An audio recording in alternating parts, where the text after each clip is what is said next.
મિત્રો, ચાંપાનેર પાવાગઢ એક એવી જગ્યા છે જ્યાં ઇતિહાસ અને વિરાસત આજે પણ જીવન છે.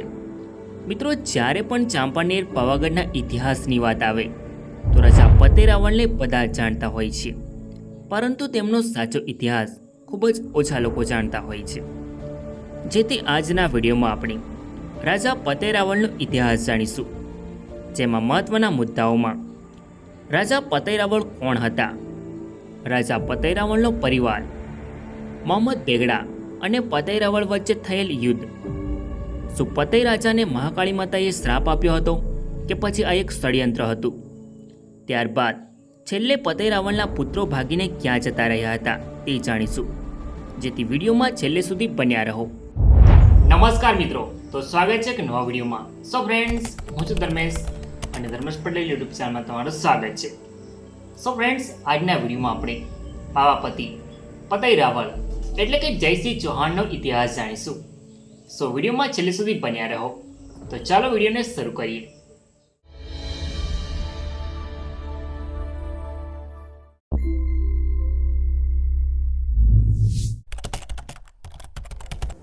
મિત્રો, 14મી સદી દરમિયાન ચાંપાનેર પાવાગઢમાં રાજા રાવ ગંગરાજેશ્વર ચૌહાણ શાસન કરતા હતા.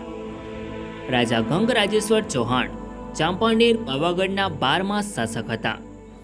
તેમના શાસનકાળ દરમિયાન ગુજરાતમાં મુસ્લિમ સત્તા શક્તિશાળી બની રહી હતી, જેમાં ગુજરાત સલ્તનત પોતાની સત્તા વધારવા માટે અનેક હિન્દુ રાજ્યોને ટાર્ગેટ કરવા લાગ્યું, જેની રાજધાની અહેમદાબાદ હતી, જેમાં સુલતાન મોહમ્મદ શાહનું શાસન હતું.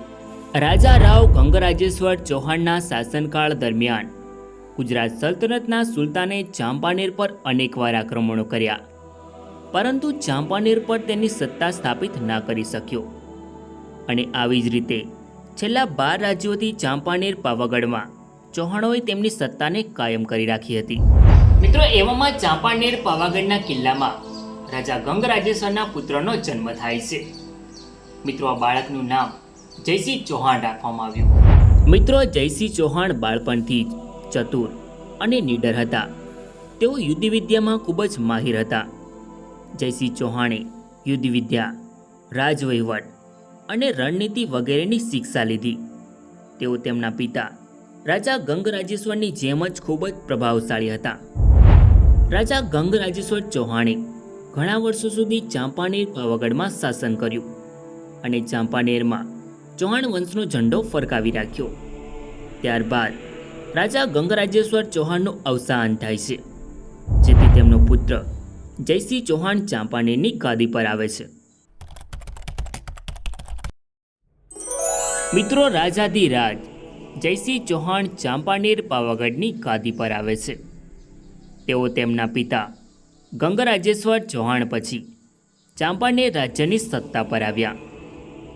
તેઓ ચાંપાનેર પાવાગઢના 13મા શાસક હતા. મિત્રો, રાજા જયસિંહ ચૌહાણ પાવાગઢની ગાદી પર આવ્યા પછી તેમને પાવાપતિ ફતેહ રાવળ તરીકેનું સંબોધન કરવામાં આવ્યું. મિત્રો, અમુક લોકોનો સૌથી મોટો પ્રશ્ન એ હતો કે ચાંપાનેર પાવાગઢમાં સત્તા ચૌહાણ વંશની હતી, તો રાજા ફતેહ રાવળ કેવી રીતે? મિત્રો, જ્યારે પણ ચૌહાણ વંશમાં કોઈ રાજા મહાન થઈ જતા અથવા તો કોઈ મહાન કાર્ય કરતા તો તેમના નામની આગળ રાવ શબ્દ લગાડવામાં આવતો હતો, જેથી રાવળ શબ્દ રાવ પરથી અપભ્રંશ થઈ રાવળ થયો અને પાવાપતિ શબ્દને ટૂંકમાં ફતેહ તરીકે વર્ણન કરીને ફતેહ રાવળ નામ પડ્યું. રાજા ફતેહ રાવળે તેમનું શાસન શરૂ કર્યું. તેઓ પાવાગઢ પર બિરાજમાન 51 શક્તિપીઠોમાંની એક આદ્યશક્તિમાં મહાકાળી માતાજીના પરમ ઉપાસક અને મોટા ભક્ત હતા. મિત્રો, રાજા ફતેહ રાવળ ચાંપાનેર પાવાગઢના એક મહાન પ્રજાવત્સલ રાજવી હતા. રાજા ફતેહ રાવળના શાસનકાળ દરમિયાન ચાંપાનેર રાજ્યના લોકો હર્ષ અને ઉલ્લાસથી આનંદમાં રહેતા હતા. ચાંપાનેર રાજ્ય સુરક્ષાની દ્રષ્ટિએ ખૂબ જ સુરક્ષિત હતું, કારણ કે ચાંપાનેરના કિલ્લાઓ અને કુદરતી રીતે ડુંગર અને જંગલ ચાંપાનેરને સુરક્ષિત રાખતું હતું.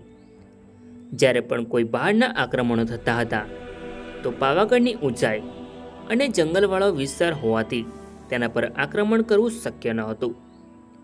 રાજા પતઈ રાવળે તેમના શાસનકાળ દરમિયાન અનાજના ભંડારો, જેલ, સુરક્ષિત કિલ્લાઓ, પાણીની વ્યવસ્થા માટે તળાવો પણ ખોદાવડાવ્યા હતા.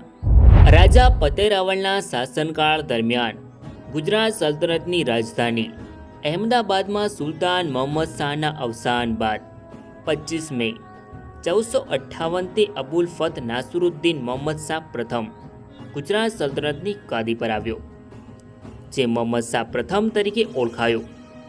અને ત્યારબાદ પાવાગઢ અને જૂનાગઢ જીત્યા બાદ મોહમ્મદ બેગડાનું બિરુદ મળ્યું. મોહમ્મદ બેગડો ગુજરાતનો છઠ્ઠો સુલતાન હતો, જે 13 વર્ષની ઉંમરે સત્તા પર આવ્યો હતો. મિત્રો, મોહમ્મદ બેગડાના બે પૂર્વજો સુલતાન અહમદ શાહ અને સુલતાન મોહમ્મદ શાહ પાવાગઢને કબજે કરવામાં નિષ્ફળ નીવડ્યા હતા. જ્યારે બીજી બાજુ ગુજરાત સલ્તનત અને માળવા વચ્ચે ઘર્ષણો ચાલુ જ હતા.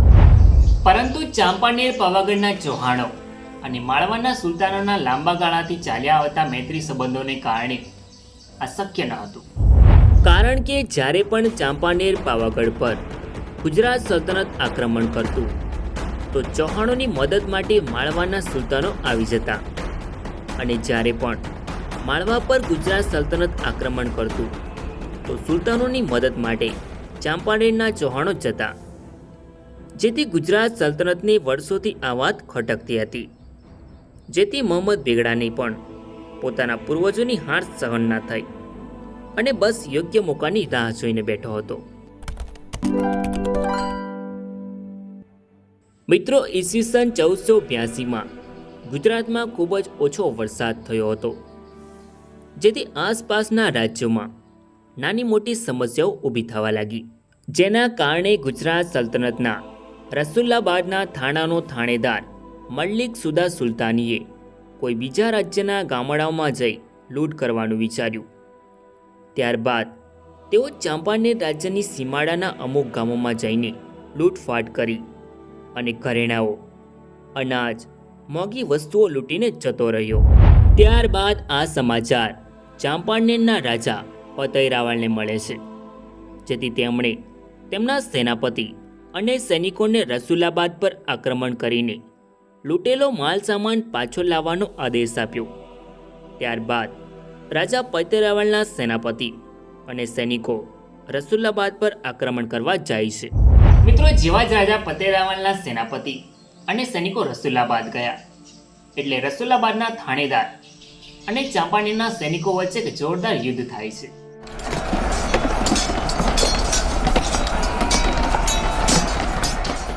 મિત્રો, આ યુદ્ધમાં રસુલ્લાબાદનો થાણેદાર મલ્લિક સુદા સુલતાનીને મોતને ઘાટ ઉતાર્યો.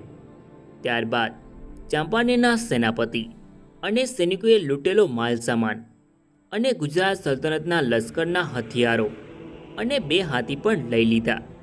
ત્યારબાદ તેઓ ચાંપાનેર પાવાગઢ પાછા આવી જાય છે.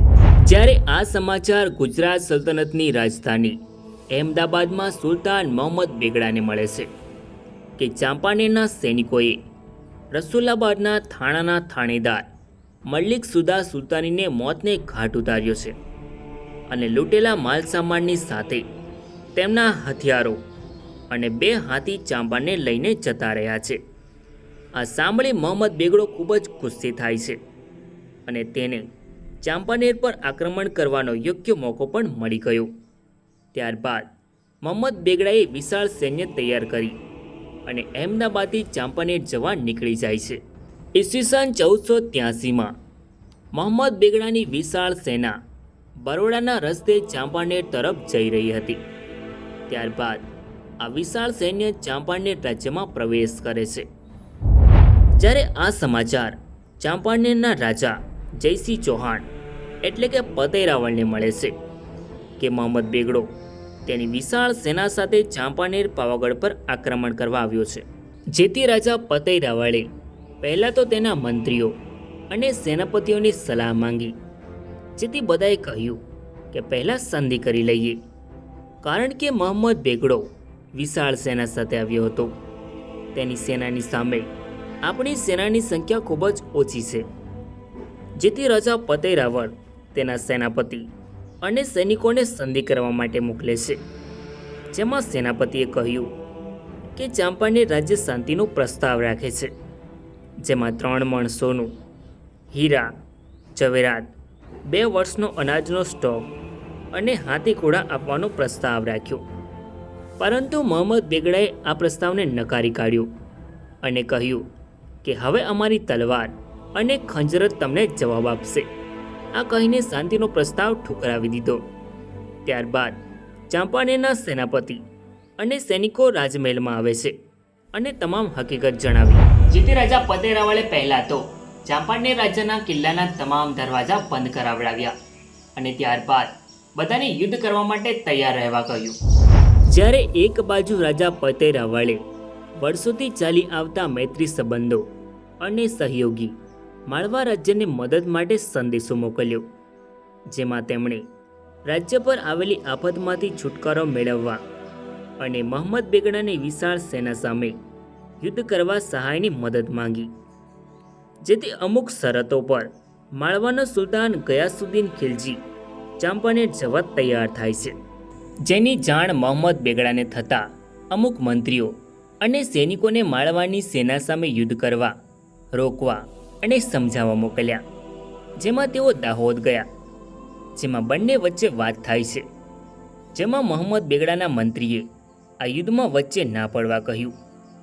જ્યારે માળવાના સુલતાન ગયાસુદ્દીન ખિલજીના મંત્રીઓ અને સલાહકારોએ પણ સુલતાનને મદદ કરવા માટે રોક્યા, કારણ કે ચાંપાનેર એક હિન્દુ રાજ્ય હતું અને તેની સામે ગુજરાત સલ્તનત હતું. જેથી આ દખલગીરીના કારણે માળવા પર કોઈ આફત ના આવે એના કારણે ગયાસુદ્દીન ખિલજીએ પાછા ફરવાનો નિર્ણય કર્યો. જ્યારે ચાંપાનેર રાજ્યના કિલ્લાને મોહમ્મદ બેગડાની વિશાળ સેનાએ ઘેરી રાખ્યો હતો.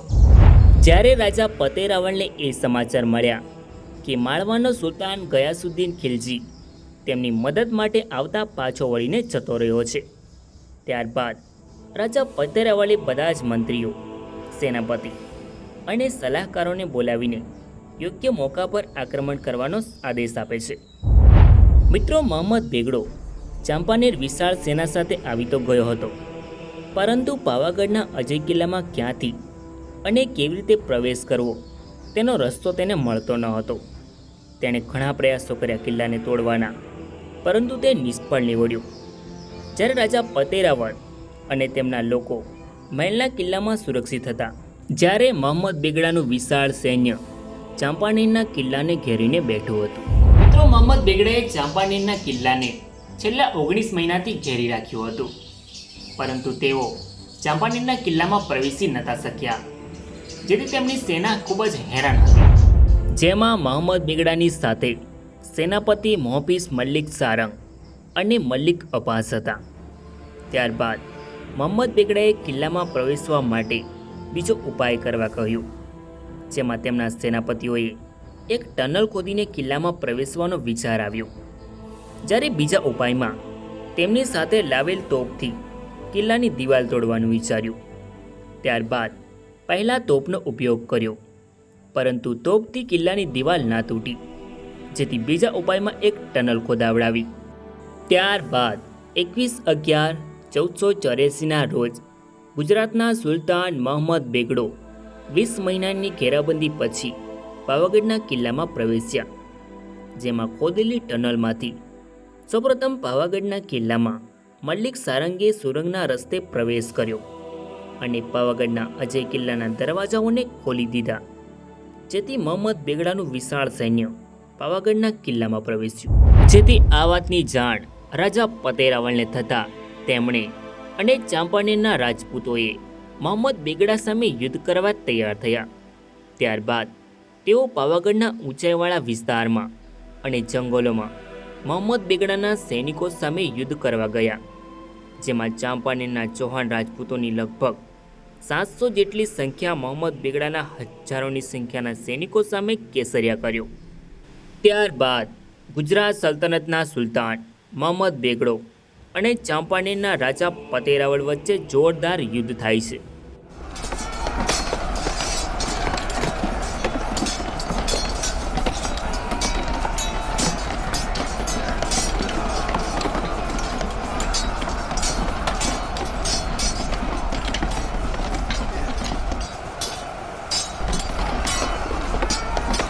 મિત્રો, આ યુદ્ધમાં ચૌહાણોએ ખતરનાક ટક્કર આપી, પરંતુ ચાંપાનેરની સેનાની સંખ્યા ખૂબ જ ઓછી હતી, જ્યારે મોહમ્મદ બેગડાની હજારોની સંખ્યામાં સેના હતી અને સાથે જ આકાશમાંથી આગના ગોળા વરસાવનાર તોપો તેમની સાથે હતી.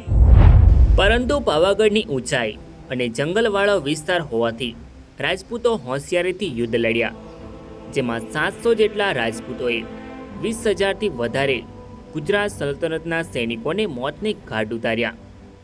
બંને વચ્ચે યુદ્ધ ચાલુ હતું, જેમાં પતઈ રાજાએ તેમના પુત્રોને સુરક્ષિત જગ્યા પર જવા કહ્યું. મિત્રો, મોહમ્મદ બેગડાની વિશાળ સેના ચાંપાનેરના સૈનિકો પર ધીરે ધીરે ભારે પડી રહી હતી, કારણ કે રાજપૂતો તેમના સાથીઓ એક પછી એક ખોઈ રહ્યા હતા.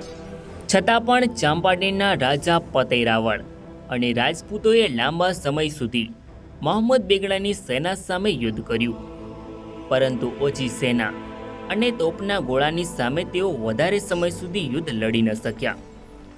ધીરે ધીરે ચાંપાનેરના સૈનિકો વીરગતિ પામ્યા, જ્યારે પતઈ રાવળ અને તેમના સેનાપતિ ચાંપાનેર રાજ્યને બચાવવા છેલ્લે સુધી લડ્યા, પરંતુ વિશાળ સેનાએ તેમને ઘેરી લીધા, જેમાં જયસિંહ ચૌહાણ એટલે કે રાજા પતઈ રાવળ અને મંત્રી ડુંગરસિંહને પકડી લેવામાં આવ્યા. જ્યારે આ સમાચાર પાવાગઢના કિલ્લામાં રાણીઓ અને રાજપૂત સ્ત્રીઓને મળે છે કે રાજા પતઈ રાવળને બંદી બનાવી લેવામાં આવ્યા છે, જેથી બધી સ્ત્રીઓ અને બાળકોએ મળીને જોહાર કર્યું. જ્યાં સુધી મોહમ્મદ બેગડાની સેના તેમના સુધી પહોંચી તેની પહેલાં તેઓ બળીને રાખ થઈ ગઈ હતી. જ્યારે રાજા પતઈ રાવળ અને તેમના મંત્રી ડુંગરસિંહને બંદી બનાવીને ચાંપાનેર પાવાગઢની જેલમાં કેદ કરી દેવામાં આવ્યા. મિત્રો, વર્ષ 1301થી 1484 સુધી ચાંપાનેર પાવાગઢમાં ચૌહાણ વંશની સત્તા રહી હતી અને તેમણે 183 વર્ષ સુધી શાસન કર્યું હતું. ત્યારબાદ 1484માં ચાંપાનેરને મોહમ્મદ બેગડાએ જીતી લીધા બાદ ચાંપાનેર ગુજરાત સલ્તનતનો ભાગ બની ગયું અને ચાંપાનેરને ગુજરાત સલ્તનતની રાજધાની બનાવી. જ્યારે ચાંપાનેરની જેલમાં કેદ કરેલા રાજા પતઈ રાવળ અને તેમના મંત્રીને મોહમ્મદ બેગડાએ એક ઓફર આપી અને ઇસ્લામ ધર્મ સ્વીકારવા કહ્યું અને બદલામાં જીવનદાન આપવાનું કહ્યું, પરંતુ રાજા પતઈ રાવળ અને મંત્રી ડુંગરસિંહે ઇસ્લામ ધર્મનો સ્વીકાર કરવાની ના પાડી. મિત્રો, મોહમ્મદ બેગડાએ રાજા પતઈ રાવળ અને મંત્રીના વિચારો બદલાશે એવું કરીને 6 મહિના સુધી જેલમાં કેદ કરી રાખ્યા. ત્યારબાદ 6 મહિના પછી ફરી તેમને મોહમ્મદ બેગડા સામે હાજર કરવામાં આવ્યા અને ઇસ્લામ ધર્મ સ્વીકારવા કહ્યું, છતાં પણ રાજા પતઈ રાવળ અને મંત્રીએ ઇસ્લામ ધર્મ ન સ્વીકાર્યો. મિત્રો, આ 6 મહિના દરમિયાન રાજા પતઈ રાવળ અને મંત્રીને એટલી પીડાઓ આપવામાં આવી, જેમાં તેમના શરીરના એક એક અંગો પણ કાપવામાં આવ્યા હતા. ત્યારબાદ રાજા પતઈ રાવળના શરીરનો એક એક ભાગ કપાવ્યો અને છેલ્લે માથામાં છેદ કરીને તેમની હત્યા કરી નાખવામાં આવી. મિત્રો, આવા મહાન રાજા પતઈ રાવળ પર પાછળથી મોહમ્મદ બેગડા દ્વારા તેમના કટ્ટર હિન્દુત્વ પર કલંક લગાવવા માટે લખાણો લખવામાં આવ્યા, જેથી તેઓ હિન્દુ ધર્મને નીચું ગણાવી શકે. રાજા પતઈ રાવળ પર અનેક ધાર્મિક વાર્તાઓ લખવામાં આવી, જેનાથી રાજા પતઈ રાવળ પર એક મોટું કલંક લાગ્યું. જેમાં એવું કહેવાય છે કે જ્યારે રાજા જયસિંહ ચૌહાણ એટલે કે પતઈ રાજા ચાંપાનેરનો રાજા બન્યો, ત્યારબાદ દર વર્ષે રાજ્યમાં ગરબાનું આયોજન કરાવતા, જેમાં એકવાર પાવાગઢ ઉપર બિરાજમાન માતા આદ્યશક્તિ મહાકાળીમાં ગરબે રમવા આવ્યા અને પતઈ રાજાએ તેમનો પાલવ પકડ્યો. ત્યારબાદ માતાજી ક્રોધિત થયા અને તેમને શ્રાપ આપ્યો અને ત્યારબાદ મોહમ્મદ બેગડાના સપનામાં જઈ માતાજીએ ચાંપાનેર પાવાગઢ પર આક્રમણ કરવા કહ્યું. મિત્રો, રાજા પતઈ રાવળ વિશે આ કહાની ખૂબ જ પ્રચલિત છે. તો મિત્રો, હવે આપણા ટોપિક પર આવીએ. રાજા પતઈ રાવળને મોહમ્મદ બેગડાએ ક્રૂરતાથી મારી નાખ્યો અને ચાંપાનેર પર તેની સત્તા જમાવી. મિત્રો, અમુક લોકો જણાવે છે કે પતઈ રાજાનો પુત્ર રાયસિંહ હતો અને રાયસિંહના પુત્ર પૃથ્વીરાજ અને ડુંગરસિંહ હતા. મિત્રો, મીરાતે સિકંદરીમાં જણાવ્યા પ્રમાણે જયસિંહની 2 રાજકુમારીઓને સુલતાને પોતાના જનાનામાં મોકલી અને રાજકુમારને મોટો કર્યો, જેનું નામ હુસૈન રાખવામાં આવ્યું. જ્યારે ઇતિહાસના બીજા સ્ત્રોત ભાટચારણની નોંધમાં આ રાજકુમાર અને રાજકુમારીઓ વિશે કશું જ મળતું નથી. જ્યારે વધારે શોધખોળ કરીને ઇતિહાસ જાણ્યો, જેમાં રાજા જયસિંહ ચૌહાણ એટલે કે ફતેહ રાવળને 3 પુત્ર હતા, જેમાં રામદેવ તેમના શાસનકાળ દરમિયાન મૃત્યુ પામે છે. જ્યારે યુદ્ધના સમયે ફતેહ રાજાના 2 રાજકુમાર પૃથ્વીરાજ ચૌહાણ અને બીજો ડુંગરસિંહ ચૌહાણ સુરંગના રસ્તે સુરક્ષિત જગ્યા પર જતા રહ્યા હતા. તેમની પાસે નાની સેના હતી. ત્યારબાદ થોડા વર્ષો પછી પૃથ્વીરાજસિંહ ચૌહાણ અને ડુંગરસિંહ ચૌહાણે મળીને 600 ઘોડેસવાર અને 15,000 પુરુષોની એક સેના તૈયાર કરી. ત્યારબાદ મોહમ્મદ બેગડાએ કબજે કરેલ વિસ્તારમાંથી તેમણે મોહમ્મદ બેગડાને હેરાન કરીને સૌપ્રથમ દેવગઢ બારિયા સહિત કેટલાક મહત્ત્વના વિસ્તારોને પાછા મેળવી લીધા. ત્યારબાદ મોહમ્મદ બેગડાએ તેમની સામે શાંતિનો પ્રસ્તાવ રાખ્યો, જેમાં તેમણે સંધિ કરી અને ગોધરાથી રાજપીપળા સુધીની જમીન ફરી મેળવી લીધી. ત્યારબાદ બંને ભાઈઓએ તેમના વિસ્તારનું વિભાજન કરીને એક અલગ અલગ રાજ્ય વસાવ્યા, જેમાં મોટા ભાઈ પૃથ્વીરાજસિંહ ચૌહાણે હાપ નામનું રાજ્ય અને ત્યારબાદ છોટાઉદેપુર રાજ્ય બન્યું. જ્યારે નાના ભાઈ ડુંગરસિંહ ચૌહાણે દેવગઢ બારિયામાં નવું રાજ્ય વસાવ્યું. સો ફ્રેન્ડ્સ, આ તો ચાંપાનેર પાવાગઢના ઇતિહાસનો વિડીયો ચોથો, જેમાં આપણે ચાંપાનેરના મહાન અને છેલ્લા રાજા જયસિંહ ચૌહાણ એટલે કે ફતેહ રાવળનો ઇતિહાસ જાણ્યો. આઈ હોપ કે તમને આ વિડીયો ગમ્યો હશે. સો વિડીયોને લાઈક કરીને કમેન્ટમાં તમારો અભિપ્રાય જરૂર લખો, અને ચેનલમાં નવા હોય તો આવા જ અવનવા વિડીયો જોવા માટે ચેનલને સબસ્ક્રાઈબ જરૂર કરો. તો હવે મળીએ નેક્સ્ટ વિડીયોમાં. ધન્યવાદ.